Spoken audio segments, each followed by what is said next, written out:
Izidubedube zokutatshwa kwempahla kwashiya kuminze ukusebenza. Amabhizinisi nezakhamuzi zisazama ukubuyisela isimo kwesejwayelekile. Umnotho wasemadolobheni kanye nasemalokishini wakhahlamezeka kakhulu kuwo wonke amabhizinisi. uBasil Chetty oneminyaka engu-32 ungumnikazi weChrish's Tavern eSphingo eningizimu yeTheku. Ungomunye kosomabhizinisi abangu-40,000 kuleli dolobha abakhahlamezeka. It was very sad because we employ a lot of people, actually 6. So some of them were also with me, and all we thought about is that this is our business, our job. Umasipala weTheku uthi uzolekelela amabhizinisi afana naleli.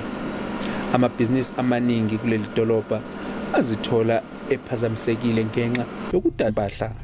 Kodwa umasipala usanxusa izinkampani ukuthi zibuye zitshale izimali kuleli dolobha. Amabhizinisi lawa athintekile siwanikeza ushwele kwintela abayikhokhayo njalo ngenyanga. Okunye sizokwenza ukuthi siqinisekise ukuthi laba abasebenzisa amabhilidi ethu bangayikhi rent for isikhathi esithize. Ukucikelwa phansi kwezakhiwo kanye nokutshontshwa kwempahla kusazozwela emabhizinisini isikhathi eside. Mlondi Radebe, SABC News, eThekwini.